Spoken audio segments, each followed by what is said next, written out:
सभी का साइंस दीवाने विद्याकुल परिवार में। मैं शालिनी आपकी बायोलॉजी एजुकेटर आज आप सभी के लिए लेकर आई हूँ चैप्टर नंबर 6 का एक नया टॉपिक, जिसमें कि हम आज की क्लास में पढ़ने वाले हैं डीएनए प्रतिकृति के बारे में। आप सब यहाँ पर पढ़ोगे कि किस तरीके से एक डीएनए श्रृंखला अपने ही प्रति समांतर एक नई श्रृंखला का निर्माण करती है। तो आज की क्लास में यही आपका टॉपिक रहने वाला है। लास्ट क्लास में आपने इसके पूरे के पूरे हमने देखा था किस तरीके से हमने यहाँ पर पढ़ा था कि डीएनए प्रतिकृति जो होता है वो एक अर्ध संरक्षी विधि के द्वारा होता है, जिसको कि हमने प्रयोग की सहायता से बहुत अच्छी तरीके से समझ लिया है। अब इस क्लास में हम देखेंगे कि एक्चुअल में ये जो प्रतिकृति होती है ये किस प्रकार से होती है ना। तो चलिए फिर बिना देरी के साथ एक बार थोड़ा सा अगर मैं आपको रिवीजन करा दूं, क्या आप सभी को सेंट्रल डोग्मा का नियम याद है कि क्या होता है सेंट्रल डोग्मा? ये मैंने आपको बहुत बार बता दिया है।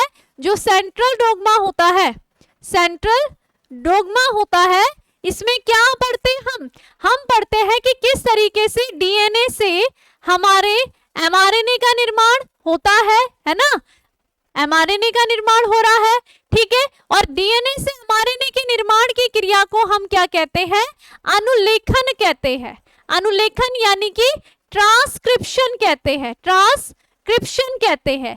यानी कि डीएनए की जो आनुवांशिक सूचनाएं होती है वो एमआरएनए में परिवर्तित हो रही है। उसके पश्चात एमआरएनए उन श्रृंखलाओं को क्या करता है? उन सूचनाओं को संश्लेषित करता है प्रोटीन के रूप में। तो एमआरएनए से प्रोटीन निर्माण की जो क्रिया होती है उस क्रिया को हम कहते हैं अनुवादन। ये बात तो आप सभी को क्लियर है, ठीक है, जिसे हम क्या कहेंगे? ट्रांसलेशन कहते हैं, ट्रांसलेशन कहते हैं।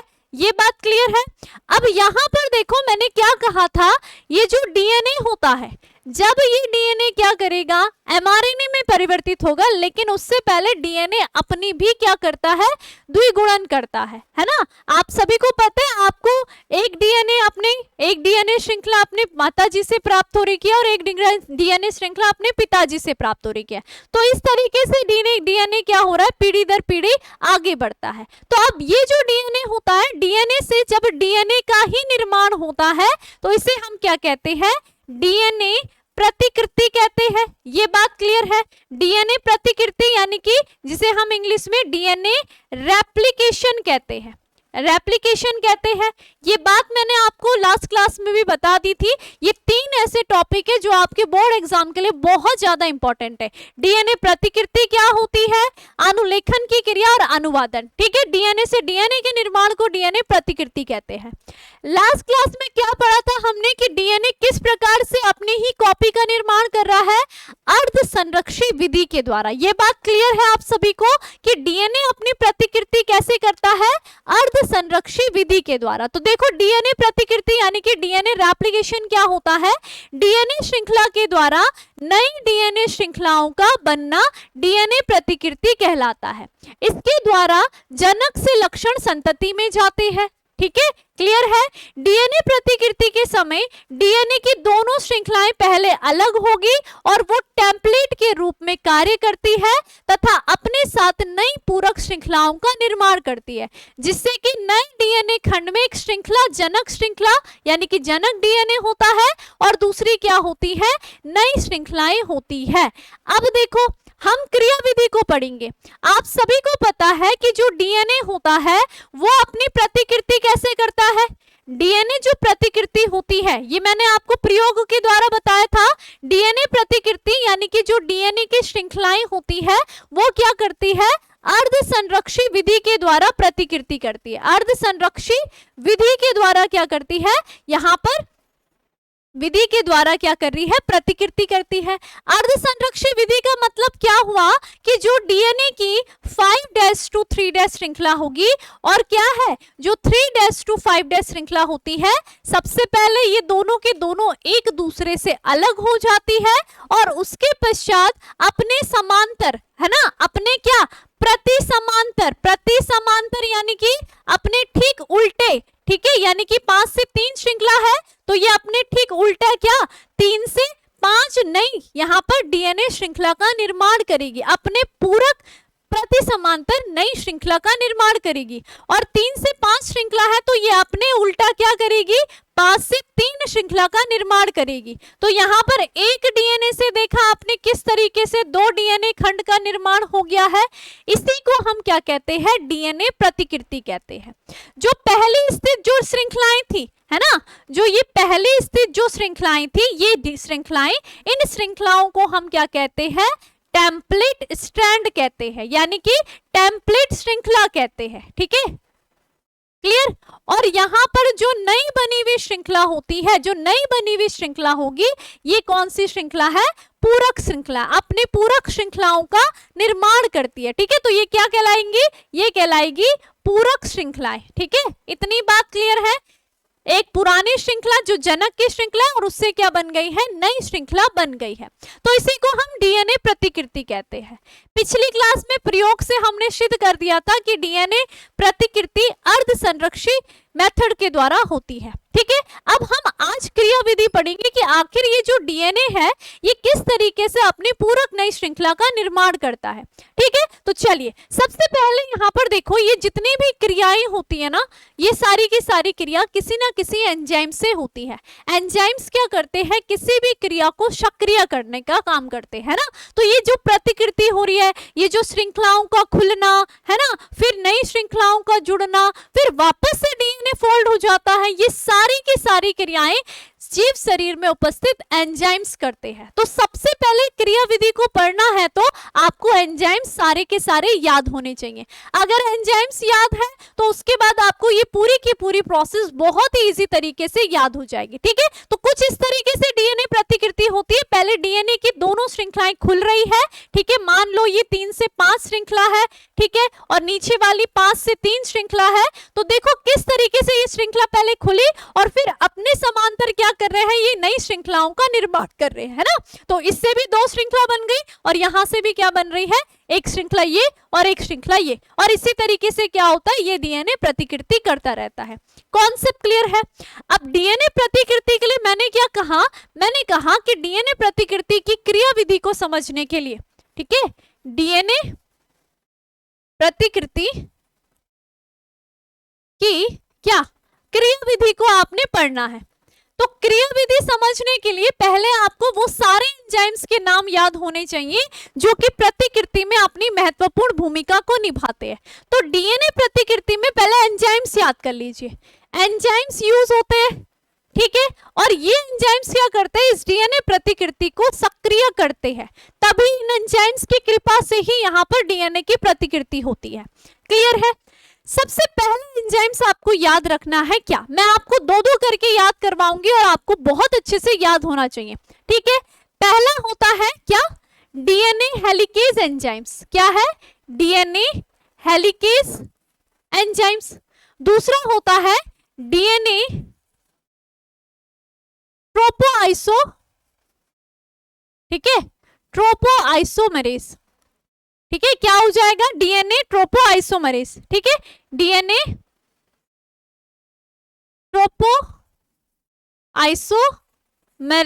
एंजाइम्स, ये लिख लोगे आप लोग।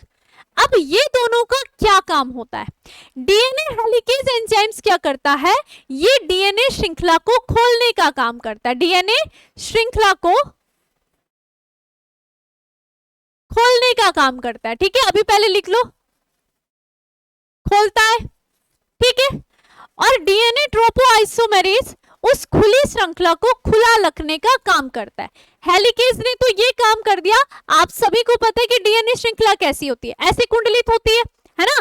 तो ये कुंडलन के सम्मुख तभी तो नई श्रृंखला बनेगी जब ये दोनों की दोनों श्रृंखलाएं एक दूसरे से अलग होगी। तो जब ये श्रृंखलाएं अलग होगी, इसको ये जो कुंडलन को खोलने का काम किया है, ये किसने करा है, डीएनए हेलिकेज एंजाइम्स ने। नाम याद कर लो, डीएनए हेलिकेज एंजाइम्स ने। ठीक है, तो अब देखो ये एक श्रृंखला है डीएनए की, ये डीएनए की श्रृंखला है। माना बात ये कैसी है, अभी आपस में कुंडलित है। ठीक है, जैसे ही यहाँ पर कौन आएगा, यहाँ पर हेलिकेज एंजाइम्स आएगा। ठीक है, डीएनए हेलिकेज एंजाइम्स आएगा तो ये श्रृंखला क्या हो जाती है, खुल जाती है। लेकिन ये वहीं पर खुलेगी जहां पर हेलिकेज काम करेगा। जैसे हम देख रहे हैं डीएनए की श्रृंखला 5' to 3', ठीक है, 3' to 5' है, ठीक है। अब हेलिकेज एंजाइम्स जैसे ही आया तो यहाँ पर उस श्रृंखला को उसने खोल दिया। ये 5' है, यहाँ पर हेलिकेज लगा और यहाँ से डीएनए श्रृंखला क्या हो जाती है, इस तरीके से अलग अलग हो जाती है। अलग हो गई है दोनों श्रृंखला, है ना, यहाँ से अलग हो गई है। ये 3' बन गया है, ये 3' है और ये 5' है। तो डीएनए हेलिकेज एंजाइम्स यहाँ पर जुड़ा और उसने क्या कर दिया है, इस श्रृंखला को खोल दिया है।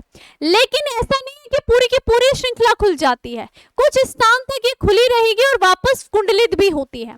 अब देखो थोड़ी देर के लिए हेलिकेज ने क्या कर दिया, यहाँ पर इस डीएनए श्रृंखला को खोल दिया। अब ऐसा तो नहीं है कि तुरंत तुरंत नई श्रृंखलाएं बन जाएगी, नहीं। अभी यहाँ पर क्या होता है, ये डीएनए का नेचर ही होता है कि वो कुंडलित होती है, ठीक है। तो यहाँ पर हेलिकेज जब इसको खोलेगा तो ये डीएनए की श्रृंखला वापस कुंडलित, आगे जाकर के नीचे वापस कुंडलित होने की पूरी कोशिश करेगी। अब इस डीएनए श्रृंखला को यहाँ तक खुले रखने का जो काम करता है, जब तक पूरी प्रतिकृति नहीं हो जाती है तब तक जो डीएनए श्रृंखला को खुला रखने का काम करेगा वो कौन करेगा, ये ट्रोपोआइसोमरेज, ठीक है। तो ये क्या करता है, डीएनए श्रृंखला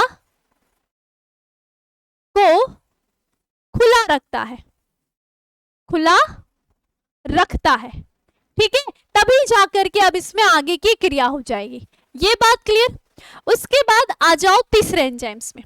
तीसरा यहाँ पर याद करना है, ये भी डीएनए का ही एक खंड होता है, यही एक पुरानी श्रृंखला का ही खंड होता है, जो कि क्या कहलाएगा, एकल श्रृंखला होती है। ये कहलाता है आरएनए प्राइमर, आरएनए प्राइमर, ठीक है।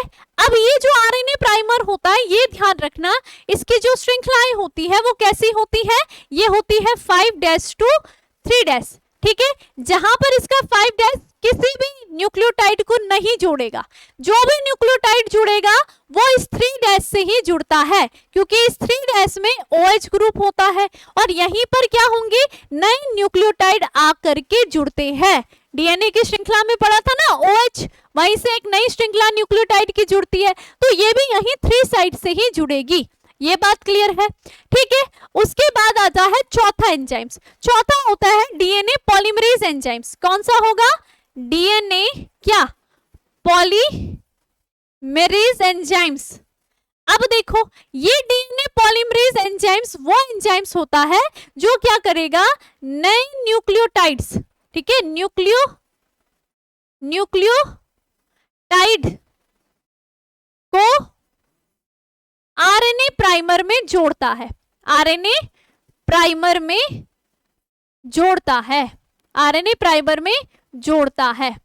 अब देखो कैसे, अब जैसे कि डीएनए प्राइमर है ना, डीएनए प्राइमर है तो ये देखो कौन से साइड में है, ये 5' to 3' है। तो ये जो खुली श्रृंखला है ना, इसी में आकर के, इसी के प्रति समांतर आकर के ये प्राइमर जुड़ जाता है।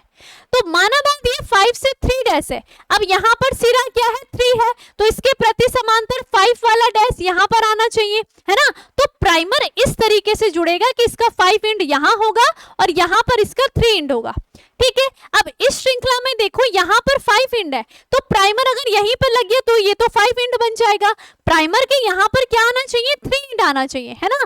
तो यहाँ पर प्राइमर कैसे जुड़ेगा, यहाँ पर प्राइमर जुड़ता है इस तरीके से, इस 3 एंड के सामने, यानी कि यहाँ इस साइड से। तो इससे क्या हो जाएगा, इसका 5 एंड यहाँ आएगा और 3 एंड यहाँ आ जाएगा। क्लियर इतनी बात, ताकि जो भी नए न्यूक्लियोटाइड हो उस 3 एंड से जुड़ेंगे, ठीक है। तो ये प्राइमर हो गया, इस तरीके से लग गया। अब देखो डीएनए पॉलीमरेज की हम बात कर रहे हैं, मैंने क्या कहा, नए न्यूक्लियोटाइड को आरएनए प्राइमर में जोड़ता है। तो कैसे जोड़ेगा, अब देखो यहाँ 3' से जुड़ेगा, एक न्यूक्लियोटाइड जुड़ा, फिर इस तरीके से यहाँ पर ये श्रृंखला कैसी चलेगी, इस तरीके से न्यूक्लियोटाइड जुड़ते जाएंगे। क्लियर हो गई है। अगर हम इस वाली श्रृंखला में देखेंगे तो न्यूक्लियोटाइड इस डैश से 3' से जुड़ेंगे, तो ये इस तरीके से नए न्यूक्लियोटाइड जोड़ने का काम कौन कर रहा है, हमारा ये कर रहा है डीएनए पॉलीमरेज एंजाइम्स। ये क्लियर हो गया है। डीएनए हेलिकेज ने क्या करा, डीएनए श्रृंखला को खोला। फिर डीएनए टोपोआइसोमरेज ने क्या करा, उस खुली श्रृंखला को खुला रखा जब तक काम पूरा नहीं हुआ। फिर आरएनए प्राइमर क्या करता है, उस पुरानी श्रृंखला के सम्मुख प्रति समांतर जुड़ जाता है और फिर उस प्रति समांतर जुड़ी हुई आरएनए प्राइमर के तीसरे स्थान से नए न्यूक्लियोटाइड जोड़ने का काम कौन करेगा, ये DNA polymerase enzymes. Concept clear है? ठीक है। अब यहां पर अगर आप एक बार गौर करोगे तो ये जो श्रृंखला है ये तो आपको दिख रही है कि ये सीधे सीधे जैसे जैसे ये खुलता रहेगा, ये खुल के यहाँ वाली श्रृंखला आराम से क्या कर सकती है, न्यूक्लियोटाइड को जोड़ सकती है। ठीक है। दूसरी आप देख रहे हो 3' से 5' यहाँ पर बंद है ना। अब न्यूक्लियोटाइड जो बने वो तो नीचे बने, अगर बाई चांस आगे ये श्रृंखला खुलती है तो फिर से यहाँ पर प्राइमर की जरूरत पड़ेगी, है ना। अब प्राइमर की जरूरत बनेगी तो यहाँ पर कैसे बनेगी, यानी कि यहाँ पर कैसे श्रृंखला दिखेगी आपको, कुछ इस तरीके से। माना बात ये भी खुल गई है, ठीक है, ये वाला जो सिरा है वो भी ऐसे खुल गया है, ठीक है। ये तो बन रहा था, हमने क्या देखा, ये तो बन रहा है, यहाँ पर प्राइमर लगा हुआ है, ठीक है, और एक यहाँ पर प्राइमर ये वाला लगा है, ठीक है। तो देख क्या रहे हम, यहाँ से तो ऊपर क्या हो रहा है, न्यूक्लियोटाइड जुड़ रहे हैं, लेकिन यहाँ पर जैसे ही यहाँ पर खत्म हो गया तो यहाँ पर तो यहीं तक जुड़ेंगे, है ना, और श्रृंखला अभी और खुल रही है। तो अब वापस इस वाली दूसरी जो श्रृंखला होगी, कौन सी वाली, 3' to 5' श्रृंखला में ये प्राइमर बार बार आकर के जुड़ते रहेंगे और यहाँ पर फिर नीचे की साइड से क्या होंगे, ये श्रृंखलाएं जो न्यूक्लियोटाइड की श्रृंखला है वो जुड़ती रहेगी। इस तरीके से आपको इस 3 से 5 श्रृंखला में क्या नजर आएंगे, खंड नजर आते हैं, एक खंड ये, दो खंड ये, है ना, डीएनए के टुकड़े नजर आ रहे, है ना, जबकि इसमें आपको खंड तो नजर ही नहीं आ रहे हैं। ये तो सीधा आगे बढ़ती रहेगी क्योंकि इसका तीसरा साइड में कोई से भी प्रकार की कोई भी रोक नहीं है, रुका हुआ चला हुआ है। लेकिन यहाँ पर बार बार जब श्रृंखलाएं खुलेगी तब प्राइमर आएगा और वो जुड़ता रहेगा। क्लियर हुई इतनी बात? तो यहाँ पर किसका निर्माण होगा, इन खंडों का, क्योंकि जब ये प्रतिकृति हो जाएगी ना कंप्लीट, उसके बाद ये प्राइमर हट जाएंगे। तो यहाँ पर डीएनए श्रृंखला लंबी ऐसी बन गई है, ठीक है, ये तो सीधी बन गई है, लेकिन यहाँ पर जैसे बीच से प्राइमर हट जाएगा तो ये खाली स्थान बच जाएगा, है ना। ये प्राइमर अगर यहाँ से हट जाएगा तो बीच में क्या दिख रहा है आपको, खंड से दिख रहे डीएनए खंड को। अब यहाँ पर इन खंडों को जोड़ने के लिए, ठीक है, खंडों को जोड़ने के लिए और एंजाइम्स यहाँ पर आएंगे, जो एंजाइम्स होगा आपका 5वां एंजाइम्स, डीएनए लाइगेज एंजाइम्स। कौन सा, डीएनए लाइगेज एंजाइम्स जो होता है वो क्या करेगा, डीएनए प्रतिकृति के दौरान यहाँ पर डीएनए खंडों को जोड़ने का काम करेगा। को क्या करता है, जोड़ने का कार्य करता है, तो इस तरीके से क्या होते हैं, एंजाइम्स कार्य करते हैं। कॉन्सेप्ट क्लियर है? सबसे पहले हेलिकेज ने डीएनए श्रृंखला को खोला, ट्रोपोआइसोमरेज ने उस खुली श्रृंखला को खुला रखा, फिर यहाँ पर आरएनए प्राइमर प्रति समांतर श्रृंखलाओं के दोनों श्रृंखलाएं जो अलग हुई थी उनके प्रति समांतर जुड़ गया। फिर उसके पश्चात जो आपका डीएनए पॉलीमरेज एंजाइम्स था उसने वहां उनके 5वें स्थान से, प्राइमर के तीसरे स्थान से क्या करा, नए न्यूक्लियोटाइड को जोड़ना स्टार्ट कर दिया। जैसे न्यूक्लियोटाइड जुड़े, एक श्रृंखला तो सतत बन रही थी, सीधी बन रही है, उसमें न्यूक्लियोटाइड में सीधा लंबी चेन बन रही है, लेकिन जो 3 से 5 वाली श्रृंखला के प्रति समांतर जो श्रृंखला बनी है उसमें क्या बन रहे हैं, खंड से बन रहे, एक टुकड़ा डीएनए, फिर दूसरा टुकड़ा डीएनए, फिर तीसरा टुकड़ा डीएनए। इन टुकड़ों को हम ओंकाजांकी खंड बोलेंगे, आगे मैं बताऊंगी, ठीक है। अब इन खंडों को जोड़ने का काम कौन करता है, ये डीएनए लाइगेज एंजाइम्स करता है। क्लियर हो गई है? इसके अलावा भी और भी यहाँ पर एंजाइम्स यूज होते हैं, जैसे कि हम डीएनटीपीएस कहते हैं, ठीक है, क्या कहते हैं, कुछ डीएनपीटीएस होते हैं, टीपीएस होते हैं, यानी कि इन्हें हम क्या कहते हैं, इन्हें कहते हैं डीऑक्सी नाइट्रो ट्राइफॉस्फेट, ठीक है, क्या बोलते हैं, डीऑक्सी, ठीक है, नाइट्रो ट्राई क्या फॉस्फेट। तो ये क्या करते हैं, ये उन न्यूक्लियोटाइड को बनाने का कार्य करते हैं। वो जो डीएनए पॉलीमरेज नए न्यूक्लियोटाइड को जोड़ रहा है ना, तो वो डीएनए जो न्यूक्लियोटाइड बन रहे हैं, वो नए जो न्यूक्लियोटाइड बन रहे हैं वो इस डीएनए टीपीएस से ही बन रहे हैं, ठीक है। तो हम कह सकते हैं कि ये क्या कर रहा है, न्यूक्लियोटाइड्स को नए न्यूक्लियोटाइड्स को बनाने का काम कर रहा है, नए न्यूक्लियोटाइड्स को बनाने का काम कर रहा है, तब जाकर के डीएनए पॉलीमरेज उनको वहां प्राइमर में जोड़ रहा है, को बनाता है, ठीक है। और बनाता जब है तो यहां से क्या होती है, एनर्जी भी रिलीज होती है, किस रूप में, एटीपी के रूप में, जीटीपी के रूप में, है ना। तो यहाँ पर क्या होगी, एनर्जी भी रिलीज होती है। क्लियर हो गई इतनी बात, ये भी आपने ध्यान रखना है। ये सारे एंजाइम्स आपसे अच्छी तरीके से याद कर लेने हैं।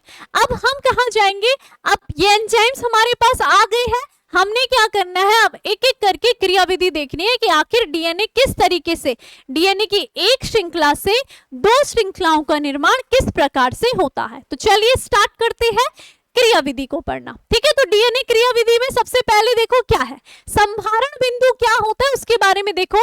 डीएनए में उपस्थित वह बिंदु जहां पर डीएनए प्रतिकृति प्रारंभ होती है, प्रारंभ कहां पर होगी, जहां पर डीएनए हेलिकेज एंजाइम्स आएगा और उस डीएनए श्रृंखला को खोल देगा, है ना, वो क्या कहलाता है, संभारण बिंदु कहलाता है। संभारण से पहले डीएनए विकुंडलित होकर के दोनों श्रृंखलाओं में खुलता है और डीएनए विकुलन के लिए क्या करता है, कुछ प्रोटीन्स यानी कि डीए तथा हेलिकेज एंजाइम्स सहायता करते हैं। प्रोटीन्स मतलब क्या है पता है, वो जो प्रोटीन है वो वही है, वो प्रोटीन का नाम क्या है, वो प्रोटीन है आपका वही डीएनए ट्रोपोआइसोमेरेज, ठीक है। आपकी बुक में ये जो लिखा है ना, ये जो डीएनए ट्रोपोआइसोमेरेज है ना, ये वही उस प्रोटीन का नाम है। ये क्या कर रहा है, विकुंडलन को करने का काम कर रहा है, एक विकुंडल को बनाए रखेगा और एक क्या करेगा, खोलने का काम करेगा। हेलिकेज खोल रहा है और ट्रोपोआइसोमेरेज जो ये प्रोटीन है, याद रखना ये क्या है, एक प्रोटीन है, ठीक है, ये क्या है, प्रोटीन है, समझ गए। एंजाइम्स प्रोटीन ये मिलकर के काम कर रहे हैं डीएनए प्रतिकृति में। ये बहुत इंपॉर्टेंट बात है, छोटी बात है लेकिन इंपॉर्टेंट है, ठीक है। अब देखो कैसे कैसे काम करेंगे, इतनी बात देखते हैं कि क्या काम हुआ, ठीक है। आप सबको पता है कि डीएनए की श्रृंखलाएं कैसी होती है, विकुंडलित होती है इस तरीके से, ठीक है, विकुंडलित होती है 5' to 3', 3' to 5', ये क्या है, हमारे डीएनए की श्रृंखला है। तो पहले इस डीएनए श्रृंखला को क्या करेगा, ये डीएनए श्रृंखला को यहां पर काम करता है कौन, हेलिकेज एंजाइम, ठीक है, कौन, डीएनए हेलिकेज एंजाइम्स, ठीक है। और कौन करेगा, डीएनए ट्रोपोआइसोमेरेज,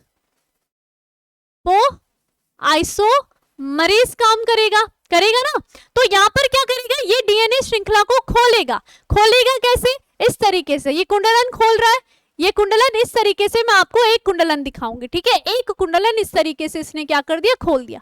ये बना 5' to 3' वाला और ये बना 3' to 5' वाला, ठीक है। यहां से वापस से ये क्या है, कुंडलित है और ये विकुंडलन हुआ। यहां पर काम किसने करा, हमारे इन दोनों एंजाइम्स ने, ये एक एंजाइम्स था और ये एक क्या था, प्रोटीन था, इन्होंने काम करा इसको, इसके विकुलन को खोल करके, ठीक है। ये हो गया पहली प्रोसेस, ठीक है, क्लियर। यहां क्या हो गया, ये पहली प्रोसेस हो गई जहां पर दो एंजाइम्स काम कर गए, ठीक है। उसके बाद देखो अब क्या होगा, अब यहां पर तीसरा पॉइंट क्या पड़ा, यहां पर आ जाता है क्या, आरएनए प्राइमर। अब यहां पर कौन आएगा, आरएनए प्राइमर आएगा। और आप सभी को पता है आरएनए प्राइमर होता कैसे, ये होता है 5' to 3', जहां पर आगे क्या होगा, OH ग्रुप होगा और इसी साइड से यहां पर नए न्यूक्लियोटाइड जुड़ेंगे और उन नए न्यूक्लियोटाइड जोड़ने का काम कौन करेगा, हमारा डीएनए पॉलीमरेज। तो ये दोनों एंजाइम्स डीएनए पॉलीमरेज आएंगे।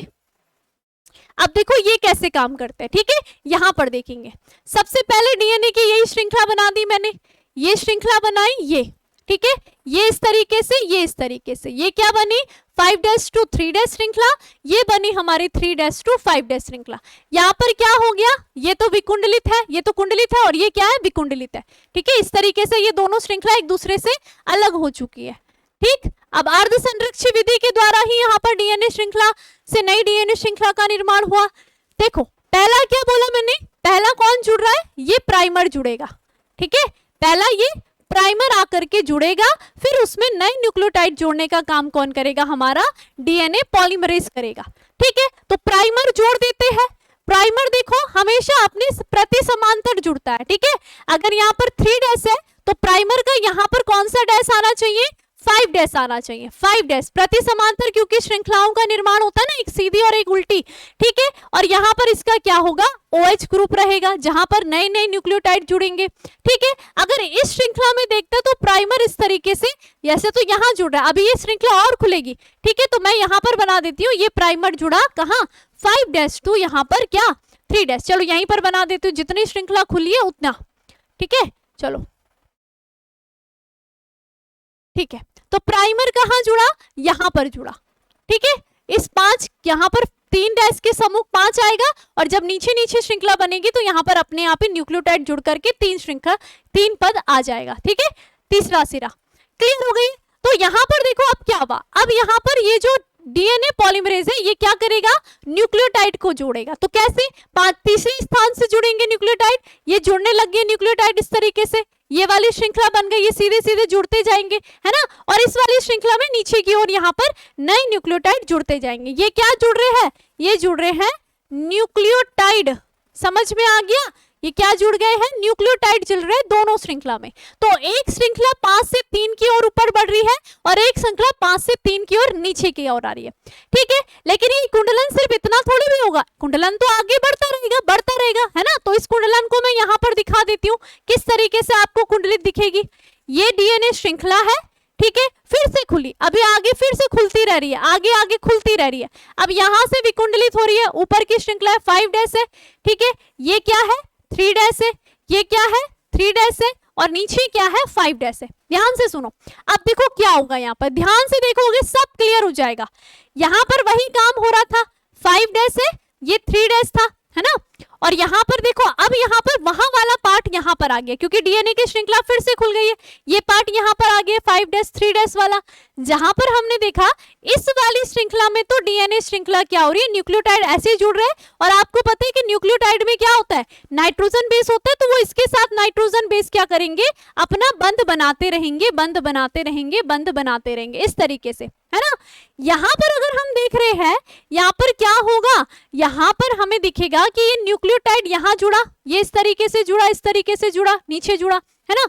अभी इस बंध को बाद में बनाएंगे, ठीक है। पहले देख लो, ये बंध तो आपको पता है बनी जाएंगे आपस में, वैसे डीएनए का नेचर ही है कुंडलन का, ठीक है। तो देखो यहाँ से क्या हो गया, ये इस तरीके से ये न्यूक्लियोटाइड जुड़ते रह रहे, और आपको पता है कि ये यहाँ पर बंध भी बनाएंगे, ठीक है, ये बात क्लियर है। अब देखो यहाँ पर क्या हुआ, यहाँ तक तो प्राइमर हो गया, अभी डीएनए श्रृंखला और ऊपर खुली, तो अब यहाँ पर भी प्राइमर की जरूरत है। प्राइमर फिर कहाँ जुड़ेगा, वापस से यहाँ कोने पे आएगा, 5 डैश से 3 डैश में जुड़ेगा, और फिर क्या होंगे, यहाँ पर ये न्यूक्लियोटाइड क्या होंगे, जुड़ते रहेंगे। और इस तरीके से इस वाली श्रृंखला में बहुत सारे प्राइमर लगते रहते हैं, और आपको डीएनए के खंड अलग अलग देखने के लिए मिलते हैं। क्लियर भी। अब ये श्रृंखला में जब ये हो जाएगी क्रिया, ठीक है, ये आपस में बंध बनाना स्टार्ट कर लेंगे, ठीक है, कर भी लिया होगा, ठीक है। यहाँ पर क्या होंगे, आप देखोगे जब क्रिया समाप्ति की ओर बढ़ती है, ठीक है, तो प्राइमर भी अपने स्थान से हट जाएंगे। ये जो प्राइमर लगे थे वो क्या हो जाएंगे, अपने स्थान से हट जाएंगे, और ये क्रिया चल रही है, ऐसा सोचो कि चलती रह रही है, ठीक है। और यहाँ पर काफी सारे खंडों का निर्माण हो रखा है, ये भी खंड है, ये भी खंड है, अलग अलग खंड है, ठीक है। अब यहाँ पर ये देखो, ये जो श्रृंखला थी ये पूर्ण रूप से आपको दिख रही है, कंटिन्यूअस चल रही है, कंटिन्यूअस चल रही है ना, कोई रोक टोक नहीं है, कोई टुकड़ा नहीं दिख रहा है। तो ये जो डीएनए का खंड होता है ना, इस खंड को कहते हैं हम सतत श्रृंखला। ये डीएनए की जो श्रृंखला कहलाती है, इस श्रृंखला को हम कहते हैं सतत श्रृंखला, या हम इसको कहेंगे लीडिंग स्ट्रैंड। डीएनए का लीडिंग स्ट्रैंड यानी कि जिसमें क्या होंगे, जिसमें आपको लगातार न्यूक्लियोटाइड जुड़ते रह रहे हैं। ये वो कौन सी है, 5 डैश टू 3 डैश की समुख, जो 5 डैश टू 3 डैश यहाँ पर श्रृंखला बन रही है, ठीक है। लेकिन इसमें आपको क्या दिख रहा है, एक खंड ये है, दूसरा खंड ये है, तीसरा खंड ये है, चौथा खंड ये है, इतने सारे खंड खंड दिख रहे हैं। पहले तो ये जो खंड होते हैं, ये जो खंड होते हैं ना, इन खंडों को हम कहते हैं ओंका-जांकी खंड, ओंका-जांकी खंड। इतनी बात क्लियर है, ठीक है।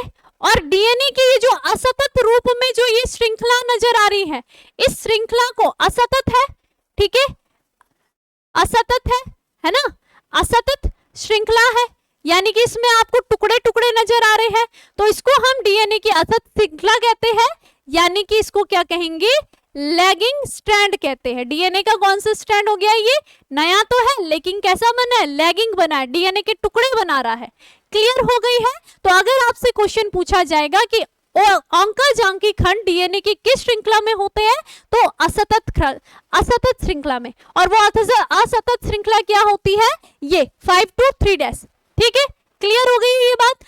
अब यहाँ पर देखो, ये अब अंकजांकी खंड तो बन गए, अब इनको जोड़ना भी तो है। ऐसा तो नहीं कि टूटे टूटे डीएनए जुड़ जाएंगे आपस में, नहीं है ना, इनको जोड़ने के लिए किसी एंजाइम्स की आवश्यकता पड़ती है। तो यहाँ पर इन अंकजांकी खंड को जोड़ने के लिए कौन आएगा, डीएनए लाइगेज एंजाइम्स आएगा।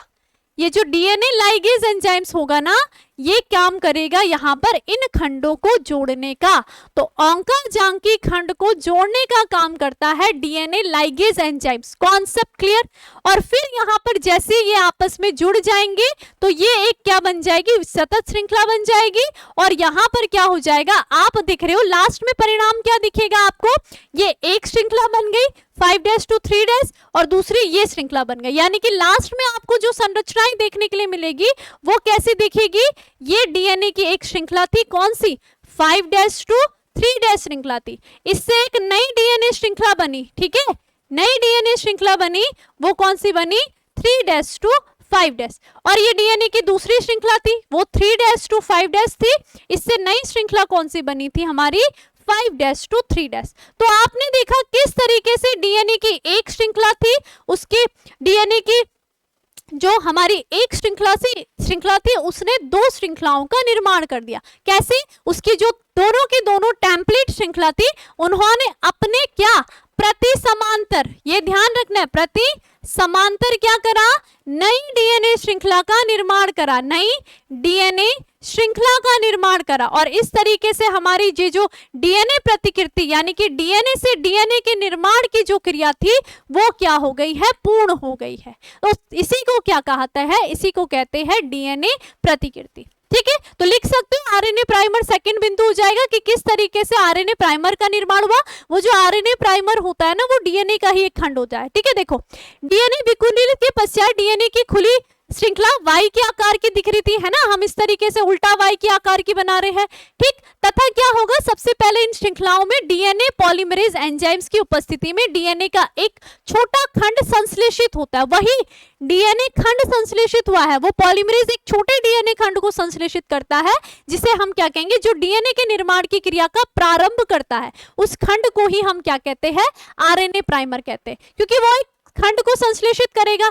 डीएनए पॉलीमरेज एक छोटे खंड को संश्लेषित करता है 5' to 3'। वही क्या होता है, आरएनए प्राइमर होता है। फिर उसी के बाद वो आगे डीएनए पॉलीमरेज उसमें क्या करेगा, अपने नई श्रृंखलाओं को जोड़ता है। ये बात आपने ध्यान रखनी है। क्लियर हुई ये बात। ठीक है, तो इस तरीके से हमने देखा कि आरएनए प्राइमर पर डीएनए का निर्माण कैसा हो रहा है, इस तरीके से। तो देखो आरएनए प्राइमर बनने के पश्चात डीएनए पॉलीमरेज एंजाइम्स की उपस्थिति में डीएनए निर्माण की क्रिया होती है और विकुंडलित वाई के आकार की खुली हुई डीएनए श्रृंखला में 5' to 3' वाली श्रृंखला में डीएनए का निर्माण कैसा होगा, देखो जो कौन सी होगी, 5' to 3' वाली श्रृंखला होगी, उसमें डीएनए का निर्माण क्या होता है, 3' to 5' होता है। ठीक है, 5' to 3' वाली में 5' to 3' दिशा में सतत क्रम में होता है। ठीक है, सतत क्रम में होगा 5' to 3', 5' to सही था। ठीक है, 5' to 3' सही था। 5 क्योंकि नीचे से ऊपर की साइड जा रही थी ना, 5' to 3' दिशा में सतत क्रम में होता है। ठीक है, लीडिंग स्ट्रैंड बनता है। जबकि 3 से 5 वाली जो जनक श्रृंखला में जो डीएनए निर्माण होता है वो 5 से 3 क्रम में हो रहा था, है ना, 5 से 3 क्रम में हो रहा था, वो असतत क्रम में हो रहा था। ठीक है, जिससे यहाँ पर न्यूक्लियोटाइडों के छोटे छोटे खंड बनते हैं और इन खंडों को हम क्या कहेंगे, अंकजांकी खंड कहते हैं। इन खंडों के बीच का जो अंतर होगा वो DNA polymerase enzymes first enzymes के द्वारा न्यूक्लियोटाइड भर करके डीएनए लाइगेज एंजाइम्स द्वारा वो क्या कर लिया जाता है, जोड़ दिया जाता है, जिससे कि डीएनए की सतत श्रृंखला प्राप्त होती है। और इस प्रकार जनक डीएनए से, वो जनक डीएनए था, उससे क्या हो गई, 2 संतति डीएनए का निर्माण हो जाता है। तो यही क्या होता है, डीएनए प्रतिकृति होता है। तो मुझे लगता है कि आपको क्लियर हो गया होगा हमने क्या क्या देख लिया है। सबसे पहले आपको डीएनए में, डीएनए प्रतिकृति में एंजाइम्स याद करने, कौन एंजाइम्स कैसा काम कर रहा है, ठीक है, और किस तरीके से डीएनए की श्रृंखला खुल रही है, उसके प्रति समांतर एक नई श्रृंखला बन रही है, और इस तरीके से एक डीएनए खंड था उससे क्या बन गए हैं, 2 डीएनए खंड का निर्माण हो गया। इसी को हम क्या कहते हैं, डीएनए प्रतिकृति कहते हैं। अब जो इसके क्लास के नोट यहाँ पर आपको नोट्स मिलेंगे, उसके लिए आपको क्या करना है, हमारा जो टेलीग्राम ग्रुप है साइंस दीवाने विद्याकुल, इसको आपको ज्वाइन कर देना है, ठीक है। तो सही ग्रुप को ज्वाइन करोगे टेलीग्राम में। इसके अलावा एक और यूट्यूब चैनल है, उसको आप सब्सक्राइब कर लीजिए, और ये जो हेल्पलाइन नंबर है इसमें कॉल कर लीजिए, परेशानी होगी, या फिर अगर आपको टेलीग्राम ग्रुप नहीं मिल रहा है, ठीक है। साथ ही साथ आप एक बार रिवीजन जरूर करिएगा। अगर रिवीजन करोगे तो आपके दिमाग में ये जो टॉपिक है वो बहुत अच्छी तरीके से बैठ जाएगा। बस आपके यहाँ पर एक काम करना है, सिर्फ रिवीजन का। ये चैप्टर इंपॉर्टेंट है, एक एक टॉपिक इंपॉर्टेंट है, इसलिए रिवीजन जरूर करना। बिना रिवीजन के कुछ नहीं होता, रिवीजन करना बहुत ज्यादा जरूरी है, ठीक है। तो चलिए अब मिलते हैं नेक्स्ट टॉपिक के साथ नेक्स्ट क्लास में। तब तक आप सभी अपना ध्यान रखिए। धन्यवाद।